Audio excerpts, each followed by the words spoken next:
লেগেছে কি, ওই দিক দিয়ে পালাচ্ছে। ওখানে গ্যাঞ্জামটা কি লেগেছে? ওরা বলছে সমাজে কোরআন প্রতিষ্ঠা করেই ছাড়বো, ওরা বলছে করতে দিব না। আমি বলছি ওই গ্যাঞ্জামেই যাব না।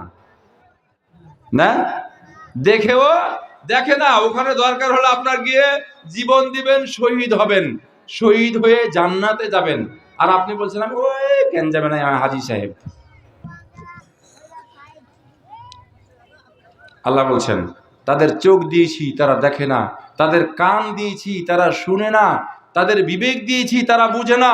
তারা বিবেক দিয়ে কোরআন বুঝে না, তারা চোখ দিয়ে কোরআন দেখে না, তারা কান দিয়ে কোরআন শুনে না। উলাইকা কাল আনআম, ওরা হচ্ছে চতুষ্পদ জন্তুর নাই, জানোয়ারের মতো। জানোয়ার বলেনি আল্লাহ, জানোয়ারের মতো। বালহুম আদল, বরং তার চাইতেও নিকৃষ্ট। আমাদের সময় বরং তার চাইতেও নিকৃষ্ট। এখন যদি আমরা জানোয়ার করতে খারাপ হই আর জান্নাতের আশা করি, জানোয়ার কিন্তু জান্নাতে যাবে না। জানোয়ার জান্নাতে যাবে না। তো জান্নাতে যেতে হলে কি করতে হবে? এই গুণগুলি যাদের থাকবে, অনুরোধ করছি যারা শুনেও না শোনার ভান করেন কোরআনের কথা, যারা দেখেও না দেখার ভান করেন কোরআনকে, যিনারা বুঝেও না বুঝার ভান করেন ইসলামকে, তিনারা সতর্ক হয়ে যান। আপনাদের জন্য আল্লাহ স্পষ্ট বার্তা দিচ্ছে, ওদের জন্য জাহান্নাম তৈরি করে রেখেছি, নাউজুবিল্লাহ। ওদের জন্য জাহান্নাম তৈরি করে রেখেছি, নাউজুবিল্লাহ। আমাদেরকে জান্নাতে যাওয়ার চেষ্টা করতে হবে।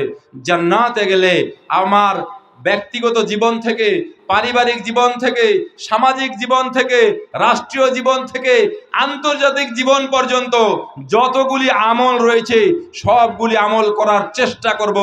যতগুলি পারবো করব, যতগুলি পারবো না, না পারার জন্য হৃদয় কাঁদবে, মুখ দিয়ে বলবো। এখন ফিলিস্তিনে হামলা হচ্ছে, আমার উচিত ছিল ফিলিস্তিনে গিয়ে ইসরায়েলে হামলা করা, কিন্তু আমার শক্তি নেই। আমি চোখের পানি ফেলে আল্লাহকে বলবো, হে আল্লাহ, আমার দুয়ার বদলতে হলেও ইহুদিদেরকে ধ্বংস করো, ইহুদিদেরকে ধ্বংস করো, মুসলিমদেরকে হেফাজত করো। আল্লাহ তোমার ঘর সেই বাইতুল আকসাকে হেফাজত করো। আল্লাহ সারা পৃথিবীর মুসলিমকে, দ্বীনকে তোমার পৃথিবীতে প্রতিষ্ঠা করার জন্য, দ্বীনকে সারা পৃথিবীতে প্রচার করার জন্য, দ্বীনকে প্রকাশ করার জন্য সারা পৃথিবীর মুসলিমদেরকে তৈরি করো। আমাকেও তৈরি করো, আমাকে হেদায়েত করো।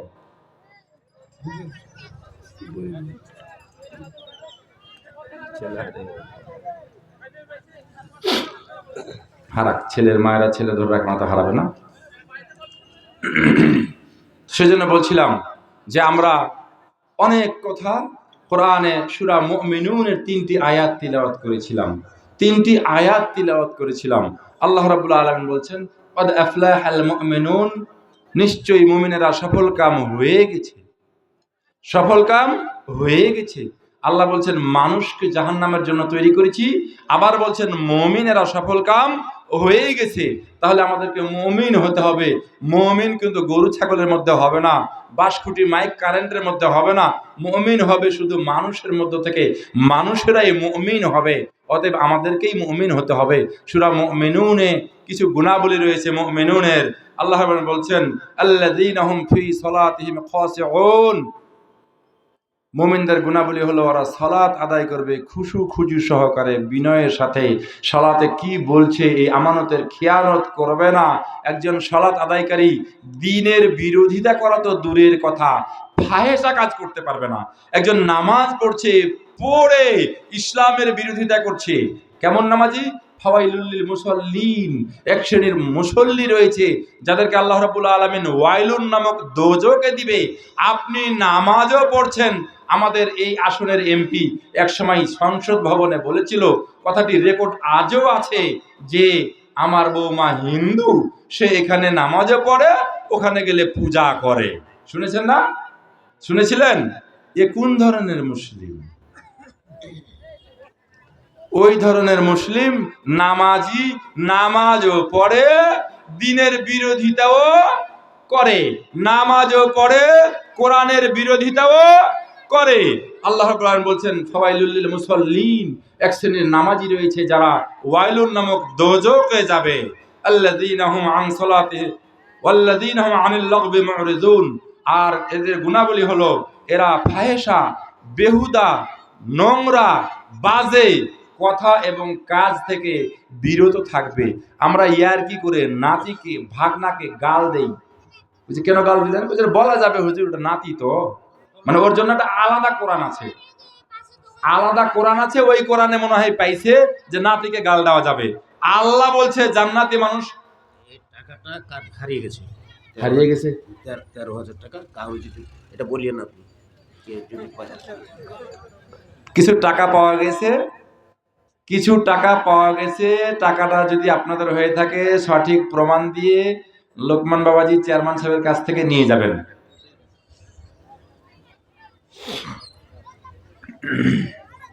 তো বলছিলাম হারানো বিজ্ঞপ্তির এটা মাইক একটু আগে আমাকে দিছে। ফয়েজ আলী এবং কি সফির নামের দুইজন ছেলে খুঁজে পাওয়া যাচ্ছে না, তাদের পেলে স্টেজে আসার জন্য অনুরোধ করছি। আমি বলছি ছেলে পেলে হারিয়ে গেলে মাইকে বলা যাবে না, পাপ হবে। ছেলে হারাইছে হারাক। তো বিষয়টা হলো যে আল্লাহ রাব্বুল আলামিন বলছেন ফাহিশা কাজ, ফাহিশা কথা থেকে বিরত থাকতে হবে, জান্নাতে যেতে হবে।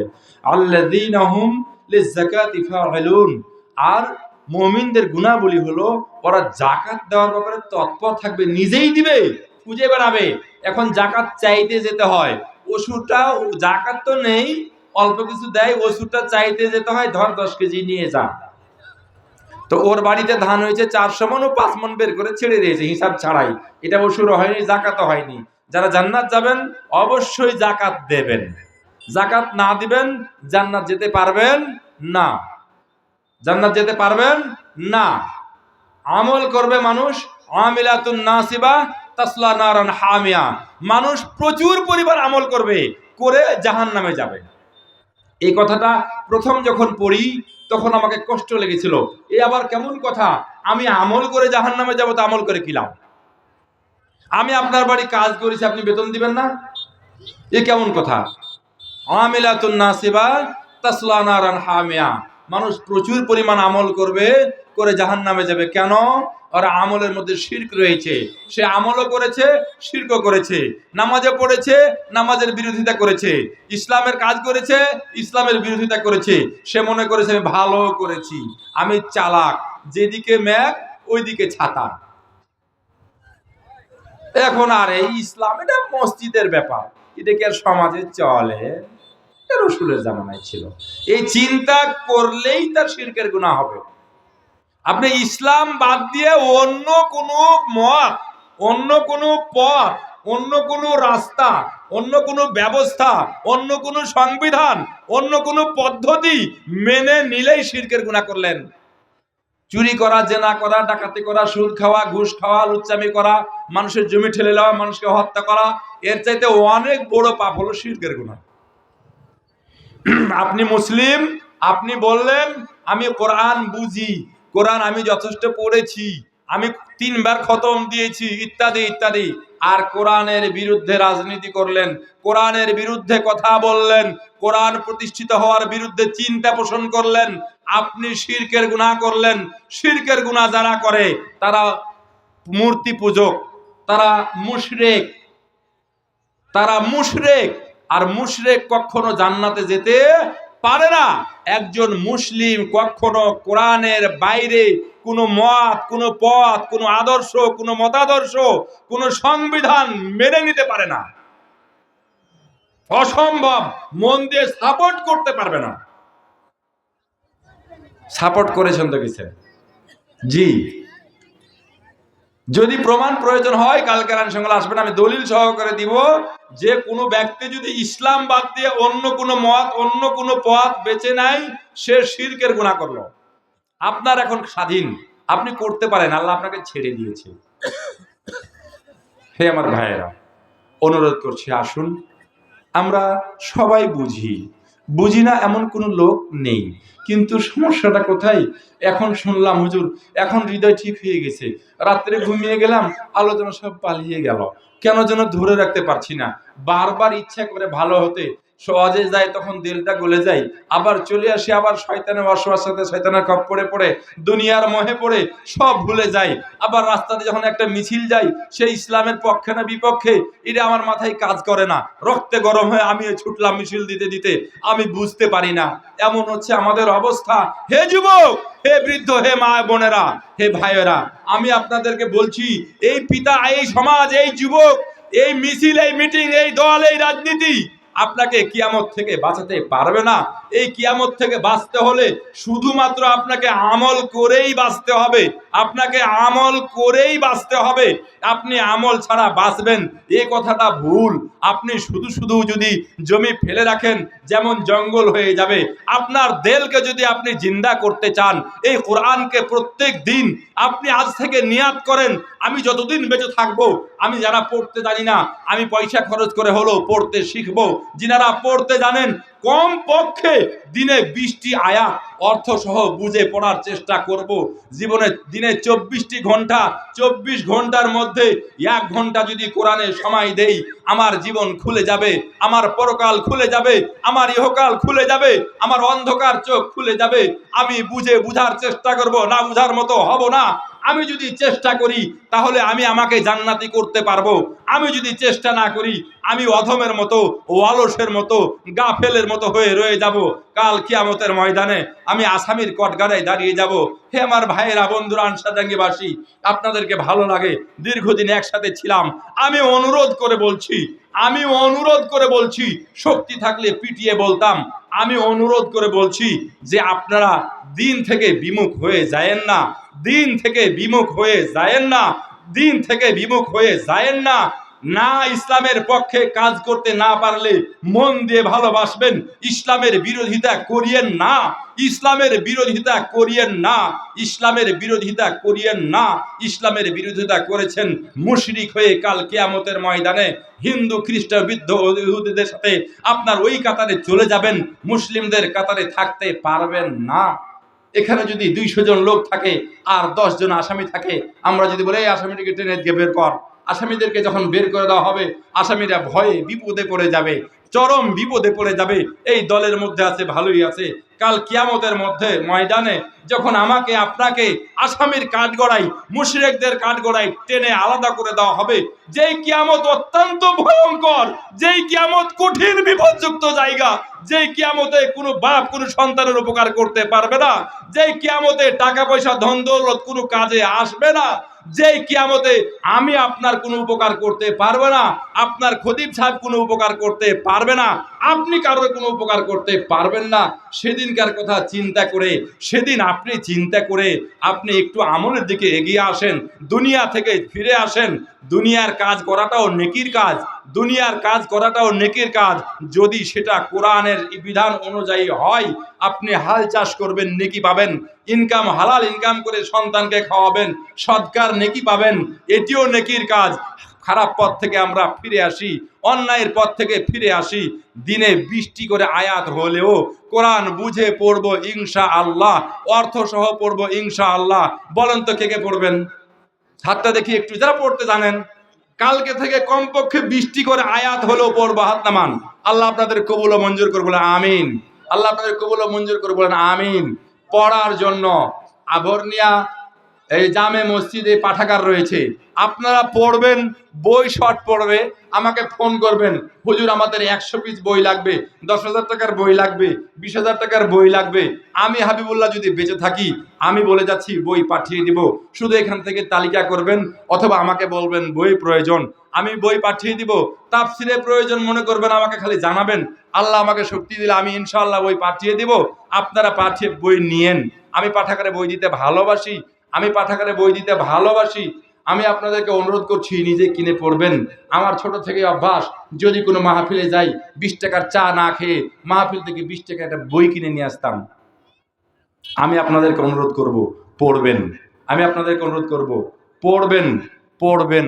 আল্লাহকে ভালোবাসতে শিখেন, আল্লাহ আপনাকে ভালোবাসবে, আপনার ইহকাল পরকাল ধন্য হয়ে যাবে। টেনশনের কারণ নেই, কোনো চিন্তার কারণ নেই। ওয়ালা তাহিনু ওয়ালা তাহজানু ওয়া আনতুমুল আ'লাউনা ইন কুনতুম মুমিনিন। হে মুমিনেরা, তোমরা মুমিন হয়ে যাও, তোমাদের ভয়ও নেই, টেনশনও নেই, কোনো চিন্তার কারণ নেই। সম্মানিত উপস্থিতি, আমি আপনাদেরকে অনুরোধ করে বলছি, আসুন, যিনারা নামাজ পড়েন না নামাজ ধরেন, যিনারা রোজা করেন না রোজা ধরেন, নফল আমলগুলি করার চেষ্টা করেন, সব কিছু করার চেষ্টা করেন। আর যেহেতু মসজিদের মসজিদের অশিলায় মাহফিলটি ওনারা করেছেন, তো মসজিদটাতে আমি দেখে আসলাম, এই মসজিদটাতে ছাদ দিতে শুধু ছাদে আনুমানিক 2,60,000 টাকার মতো খরচ হবে বলে মিস্ত্রির কাছে আমি জানলাম। ফোন দিয়ে মাপটা শুনে বললাম, তো বললো 2,60,000 খরচ হবে। 1 লক্ষ টাকা নাকি ক্যাশ আছে। 1,60,000 টাকা আনসার নাকি মানুষের কাছে কিচ্ছু বিষয় না, এটা আমার খুব বিশ্বাস। কোনো ব্যাপার না, কোনো ব্যাপার। অত বড় মসজিদ নিজেরা করেছেন, কয় গ্রামে করেছে, যেটা আপনারা করেছেন ইনশাআল্লাহ সহজ। আর আমি বলবো, যখন আপনারা ছাদ দিবেন আমাকে স্মরণ করিয়েন, আমি দেব ইনশাআল্লাহ। খুব কম হলো 20টা বস্তা সিমেন্ট আপনাদের এখানে পাঠিয়ে দিব, আপনারা আমাকে একটু স্মরণ করবেন যখন ছাদটা দিবেন, ইনশাআল্লাহ দেব। আর আপনারাও চেষ্টা করবেন, দান এমন একটি জিনিস, আপনার পিতা কবরে আছে, কবরে আযাব হচ্ছে, আপনার মা কবরে আছে, কবরে আযাব হচ্ছে, বাপের নামে মায়ের নামে দান করা মাত্রই আযাব বন্ধ, হাইড্রোলিক ব্রেক। হে যুবক, হে যুবক, পয়সা অনেক খরচ করছো, দিনের পথে খরচ হয় না। আমি 2000 সালে এক আলেমের কাছে বসেছিলাম, আমি শুধু প্রশ্ন করলাম জর্দাটা হালাল না হারাম, আমাকে বলল পান কেন খাবেন, এভাবে অনেক মাসলা দিয়ে 1 ঘন্টা কথা বলেছিল। আমি সেদিন দেখলাম একজন পান খাওয়া মানুষের জীবনে যদি 70 বছর বাঁচে, কিয়ামতের ময়দানে তার খাতায় 40 থেকে 50 লক্ষ টাকা পানের বিল আসবে। আমি সেদিনই পান তওবা করে আল্লাহর কাছে ইরাদা করেছি, হে আল্লাহ, আমি পানের বিলটা যেন প্রত্যেকদিন হালকা হালকা দান করে দিতে পারি, তাহলে কিয়ামতের ময়দানে আমার 40 থেকে 50 লক্ষ টাকা দানের খাতায় জমা হবে। বিড়ি পান ঠিকই 100 টাকার খাচ্ছেন, আমি গেলে হুজুর আসেন আসেন চা খাই, আমাকে চা খেলে লাভও নাই।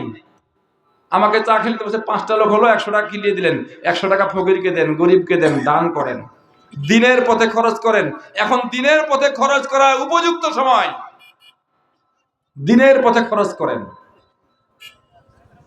হে পথিকেরা, হে মুসলিম ভাই,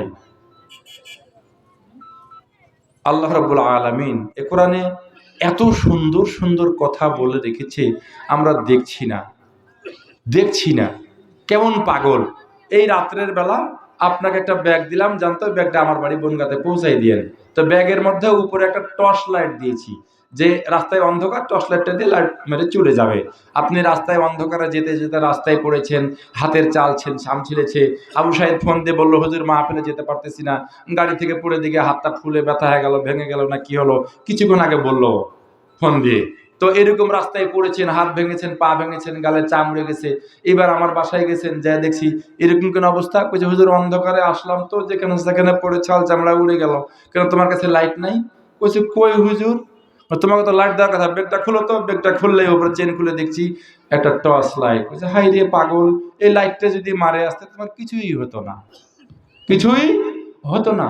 সৌদি আরবে মক্কায়, মক্কা থেকে এই সোজা পূর্ব দিকে একটু কর্নারে 7 কিলোমিটার দূরে জাবালে নূর নামে একটি পাহাড় আছে, যেখানে কোরআনের প্রথম আয়াতগুলি নাজিল হয়েছিল। সেই উপরে চূড়ার মধ্যে, ওখানে ওই পাহাড়টিকে বলা হয় জাবালে নূর। জাবাল মানে পাহাড়, নূর মানে আলো। ওখানে কোরআনকে আলো বলা হয়েছে। এই কোরআন হচ্ছে আলো। এই কোরআনের টর্চ লাইট আপনি দুনিয়াতে না জেলে, দুনিয়াতে অন্ধকারে পড়ে থেকে কত রকমের বিপদ আপদ ডেকে নিয়ে এসে আপনি কবরে চলে গেলেন, সব নিয়ে যান। কবরে রেডি আছে, কে কে আছে, কে কে আছে কবরে পিটানোর জন্য দিলে ফেরেশতা আছে, কি নাম? মুনকার। আর কে? অর্থ জানেন? দুটার একটাই অর্থ। নাকির মুনকার অর্থ একটাই, অপরিচিত।